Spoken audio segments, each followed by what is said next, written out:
Rebekah Christian Gould was born on May 15, 1982, in Mountain View, Arkansas, to Dr. Larry Gould, a veterinarian, and Sherry Gould, a devoted mother.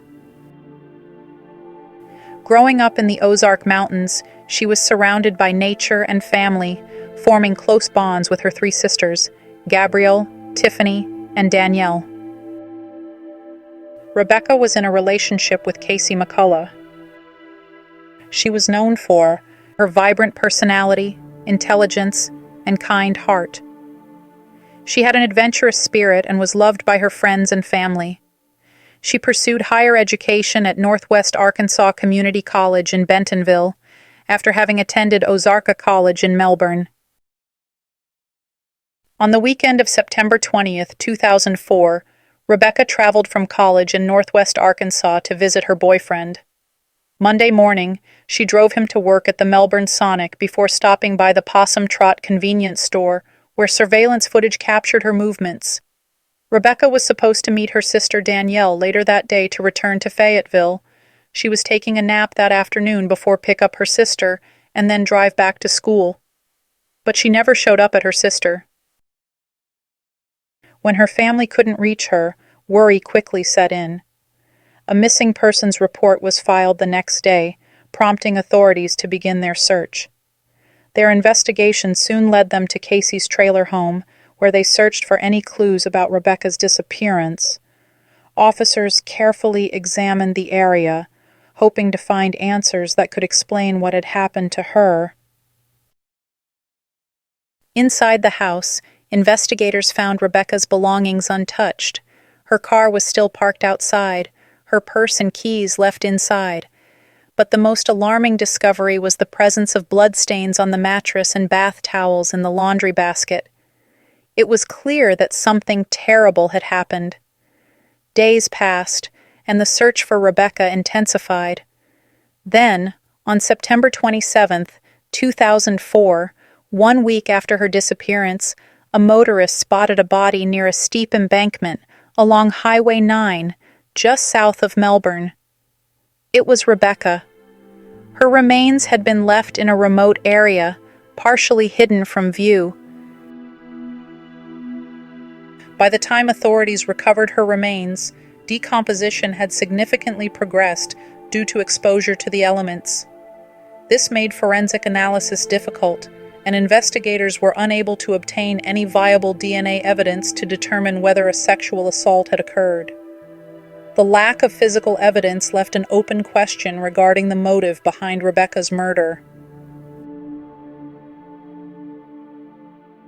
The years passed, but despite the tireless efforts of investigators, no new clues surfaced in the case of Rebekah Gould's murder. Each time they revisited the case, following up on new tips or re-examining old leads, they found themselves at another dead end. But Rebekah's family refused to give up on her memory. They clung to the hope that justice could still be served, attending meetings with detectives, pressing for updates, and advocating for new avenues of investigation. In an effort to keep Rebekah's story in the public eye and rally support for her case, her family created a Facebook page called Justice for Rebekah Gould. The page quickly became a hub for those who wanted to see justice done, with friends, family, and even strangers joining to share their thoughts, tips, and memories of Rebekah. Through the page, they were able to connect with people who might have seen something or remembered details that had been overlooked. In 2018, a podcast was launched focusing on the case of Rebekah. The podcast, titled Hell and Gone, was created with the goal of shedding new light on the investigation into Rebekah's death. Through in-depth interviews, investigative reporting, and exploration of the various theories surrounding the case, the podcast aimed to keep Rebekah's story in the public eye and amplify efforts to seek justice. In November 2020, after 16 long years, authorities announced a breakthrough. They brought in 44-year-old William Alma Miller for questioning in Oregon. Miller, originally from Izard County, Arkansas, had been visiting family in Guyana at the time of Rebekah's murder. Miller was not only an acquaintance, but also the cousin of Casey McCullough, William Billy Miller, who after a vacation to the Philippines in 2016 decided to settle there. He married for the second time and had 2 children during his stay. Before moving to the Philippines, William worked in the oil industry, which allowed him to travel internationally frequently. During his time in the Philippines, William owned and operated a coconut and banana plantation. In 2020, William planned to move back to the United States, specifically to Oregon, where he hoped to buy a farm for his family. While initially never considered a suspect, new evidence emerged, leading authorities to focus on him. Among the many who followed the Justice for Rebekah Gould Facebook page, one man stood out, William. At first, his posts seemed innocent enough, like those of any concerned individual offering condolences and expressing sympathy for Rebekah's family. William began commenting on the evidence and the timeline of events with an unsettling level of knowledge. Detectives, who had been monitoring the page as part of their ongoing investigation, started to take a closer look at William's posts. Something about his continued interest in the case struck them as odd. The detectives became increasingly suspicious, wondering if Miller might know more than he was letting on, or worse, if he was hiding something. Wanting to clarify his account, they asked him to come to the police station to answer some questions. All right. Billy, if you want to have a seat right there. Yes, sir. You can take that mask off if you want to, but I'll sit over here and we'll try to stay 6 feet apart and Sure. and that kind of thing. So how's it going? It's going all right. Yeah? Just you came up here voluntarily, you're not being detained, you're free to go at any time, that door is not locked. I'm not advising you of your Miranda rights or none of that kind of stuff, okay? Okay, so I just want to make sure you're okay with... I know my rights and all that stuff. Okay, you're willing to talk to me. I'm willing to talk to you and all that stuff. Okay, all right. You know, When William was brought in for questioning by detectives, they began with what he did on the day of Rebekah Gould's murder. He began his story by explaining that he had started the day by taking his little brother, Jeremy, to school. After dropping him off, William claimed he spent the rest of the day helping his mother move. When detectives asked him about when he first heard that Rebekah was missing, Miller claimed it wasn't until much later. So, Grandpa shows up and says that a young lady's missing and stuff. So then, Wednesday... So you guys found out Rebekah was missing before you guys got on the road Wednesday to head back. Yeah, a young lady was missing, Tuesday by Grandpa and all that stuff. Yeah. And then so it was like, okay, wow, what the hell's going on and stuff. Now, so I've been in that home and all that stuff. And prior to the homicide? Yes. How many times had you been in that trailer, you think? Maybe 2-3 times. Maybe 2 or 3 times? 2 or 3 times and stuff. So Rebekah was killed in September of '04. When was the last time you were in that trailer, you think? It was way before that. Months? Yeah. Okay. And so I... well, hang on. Let's kind of explore that since you brought it up. Do you remember, why were you in the trailer and what did you do? Did you stay the night? Did you sleep? No, I was there with Grandpa, used the restroom, okay, and all that stuff, and, because I was helping Grandpa do some stuff. Right. So do you think that, I guess what I'm hearing, your theory on possibly who's responsible for this is maybe the neighbor? I believe that, I'm thinking it was a neighbor. Yeah. Because they would sit there and anytime, if you talk to Mom, she's going to tell you that every time that they came up there, they watched that place like a hawk. Right. Who was coming and going. Right. And like, there was... Well, hang on now. So, in the information that was provided to Texas in '04, you said that whenever you showed up in Melbourne, that you went and visited family in the small town. So that made it sound like that you were with your mom and that you visited family in the small town. So do you remember going to the grandparents' house on Sunday? Because that's what you told investigators in '04. I can't remember and all that stuff. Yeah. Investigators listened carefully as William recounted his version of what happened that weekend, but something didn't sit right. The gaps in his story raised red flags, prompting detectives to suggest a polygraph test. They needed to determine whether William was withholding crucial information about Rebekah's murder. Yeah. I mean, would you be okay with taking a polygraph? I'll just ask you. Yeah, I don't have a problem with it. You don't have a problem? Yeah, you want me to go to Arkansas and take one? No, I tell you what, let me holler. I'll call the sergeant up here to see. They may have a polygrapher in town. You know, it's a shot in the dark, but so what other questions you were going to ask me and all that well, stuff? let me see if they got somebody, because I still have a lot more questions for you, but hang on a minute here. It's worth a shot.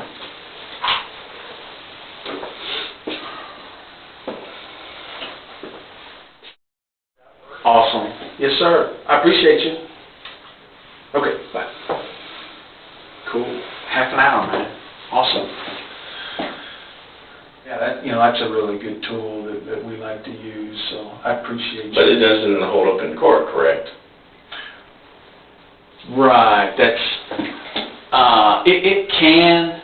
it can be admissible if, from what I understand, now I'm not a polygraph guy, and when the polygraph guy gets here, he'll explain it all to you, but I think it's my understanding that both the prosecution and the defense would have to agree to it, you know. And also, So if I pass this, I'm just saying pass this, then this is over with me, correct? Or is this going to be kind of dragging on where you're going to be... well, man, I'm just saying, I want to live my life, and then... Yeah. Let me tell you, I live in Arkansas and I work in Arkansas, and I don't figure I'm ever coming to Oregon again work-related. You know what I'm saying? You know, this thing has been carrying on and 16 years now, and, homicide is something that we can't ever close. So whenever it was given to me, it's my... So in a way, I'm asking you, I'm a suspect. No, I'm not saying you're a suspect. No, not at all. So looking at it from my perspective, Rebekah was killed Monday.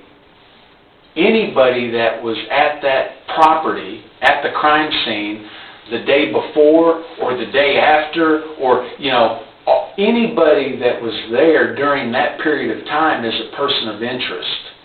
So even the neighbors, Absolutely. All the neighbors that are around. Absolutely, and that's why they've all been interviewed, and, people that have, there's been a number of polygraphs given as a result of this investigation. Okay. I'm not going to sit here and say you're a suspect, but just for the simple fact you stopped by there Sunday night to shoot the shit with Casey for 15 minutes, you're somebody now that we have to exclude. Yeah. Okay. Absolutely. So. Hey, Bill. Hello, sir. Hello, how are you? Good. My name's Dave. I'm a state police detective. So I got a call, I guess, our detective here needs an exam, so that's what I'm here for. Yeah. I'm going to want to visit with him here in a little bit or whatever. The process itself is about 2 to 4 hours.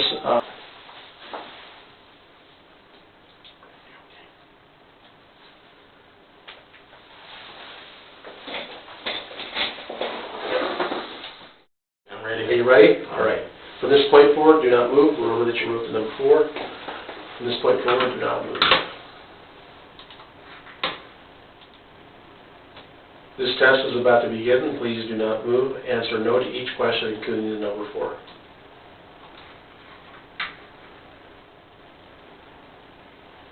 Regarding the number you wrote, is it the number what? No.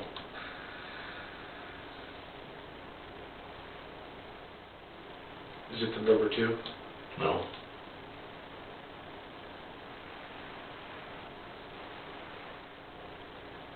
Is it the number 3? No.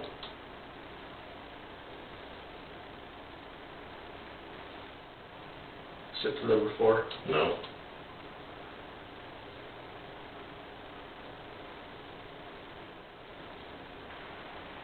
Is it the number 5? No.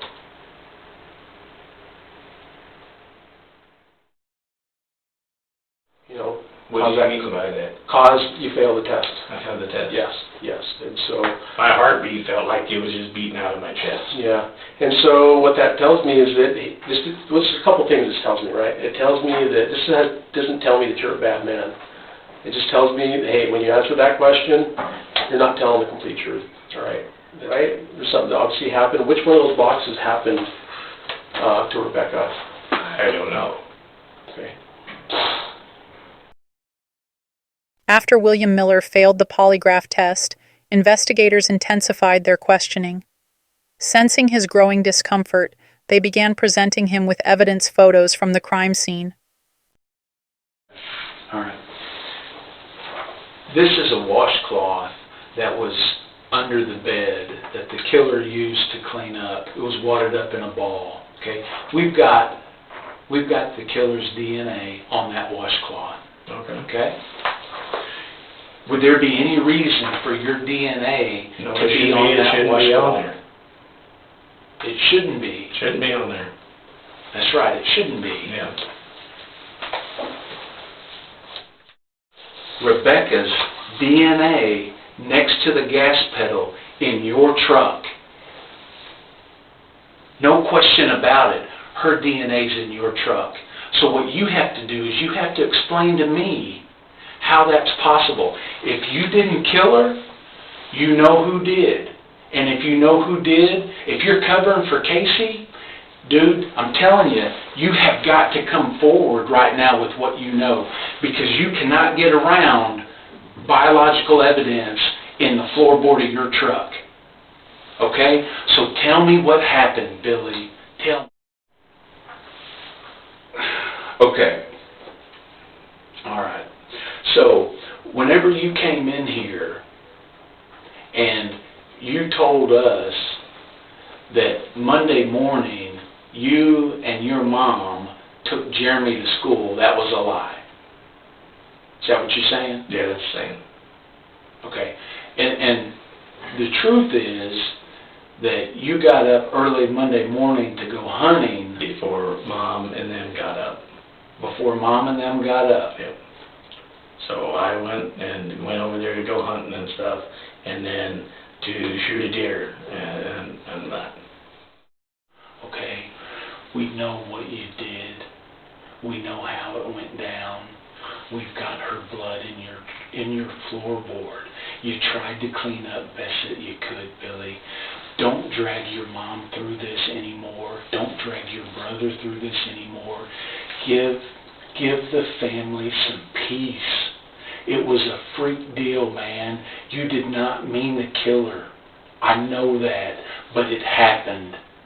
Okay? Okay? So tell me, Billy, just tell me.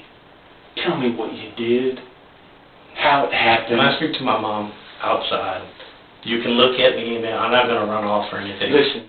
I'm telling you, I'm confessing to you. I'm telling you that I did it. What'd you do? Arrest me. What'd you do? Arrest me. What'd If you you're do? saying that you said that I killed her, her blood and all that stuff is in there, then arrest me. I'm confessing. I did it. Billy, you're under arrest for the murder of Rebekah Gould. Okay. Okay? William later recounted that he entered the home under the pretense of using the phone. As Rebekah resumed her activities in the bedroom, Miller noticed a detached piano leg on the floor, picked up the leg, and proceeded to the bedroom, where he struck Rebekah multiple times, ultimately leading to her death. Miller claimed there was no prior motive or intent. The act was impulsive, a switch that went off in his head. He denied any sexual assault, stating that the crime was solely about the thrill of the act. However, some investigators and legal experts remained skeptical, as the nature of the crime and the efforts Miller took to clean the scene suggested the possibility of an undisclosed motive.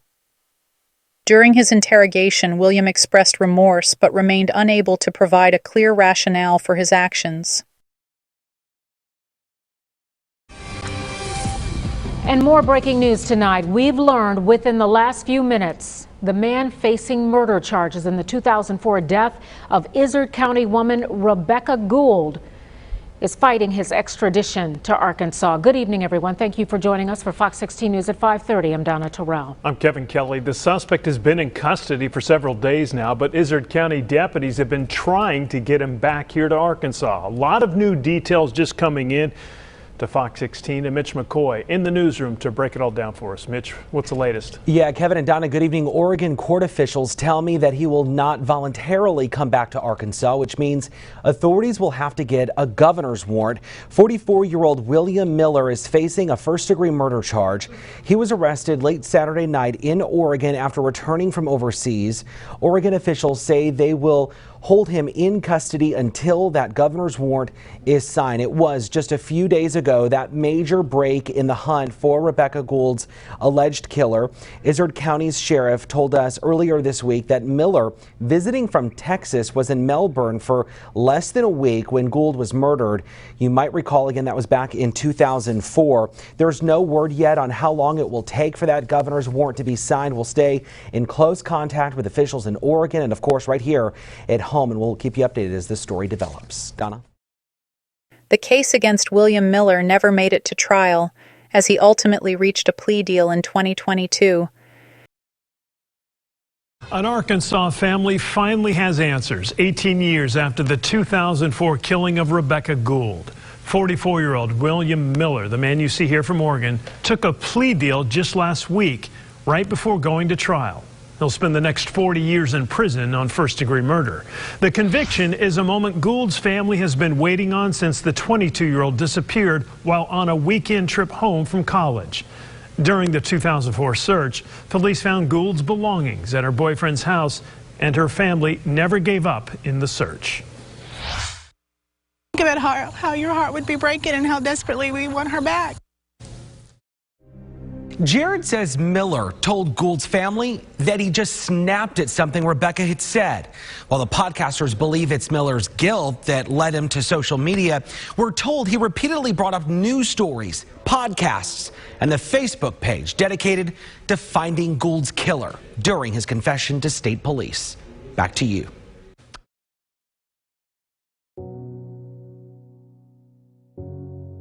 For Rebekah Gould's family, the pain of losing her never faded, even as the years passed. Her sisters often reminisced about the happy times they shared, her laughter, her kindness, and the way she could light up a room. For her father, the memories were just as vivid, but one moment in particular stood out, the last time he spoke to his daughter.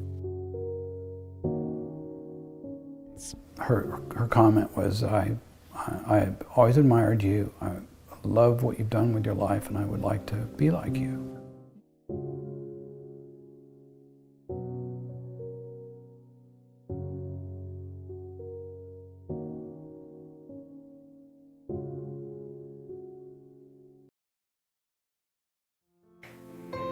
Thanks for watching.